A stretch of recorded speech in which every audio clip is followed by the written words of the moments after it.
You know what, যখন মানুষের সময় খারাপ যায় তখন কেউ হাত ধরে না, সবাই ভুল ধরে। সময় আর বুদ্ধি না কখনো একসাথে আসে না। সময় থাকতে থাকতে কখনো বুদ্ধি আসে না, আর যখন বুদ্ধি আসে তখন সময় থাকে না। আর যাদের এই দুটো একসাথে আসে তারা খুবই লাকি।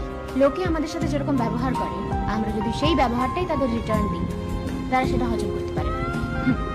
আর তখনই তুমি বাজে হয়ে যাবে তাদের কাছে। শোনো, কারোর ওপর অন্ধবিশ্বাস করা উচিত না, কারণ একজন অন্ধ মানুষও যখন দেখতে শেখে তখন সে প্রথমে ওই লাঠিটাকেই ফেলে যে লাঠিটা এতদিন তার সাথে ছিল। পরকে আপন বানানো অনেক সোজা, কিন্তু আপনকে আপন বানিয়ে রাখা অনেক বেশি কঠিন। ধার সবসময় বুঝে শুনে দেওয়া উচিত, কারণ যে ধার চায় সে মাত্র একবারই চায়, কিন্তু যে ধার দেয় তাকে বারবার চাইতে হয়। যতক্ষণ চুপ থাকবে লোকে বোকা ভাববে, যেই মুখ খুলবে লোকে সহ্য হবে না। তুমি ঠিক, এটা তোমার আত্মবিশ্বাস, কিন্তু শুধু তুমিই ঠিক বাকি সবাই ভুল, এটা তোমার ভুল, তোমার অহংকার। যেই পরিবারে সবাই একে অপরের হাত ধরে থাকে তাকে কখনো অন্য কারোর পা ধরতে হয় না।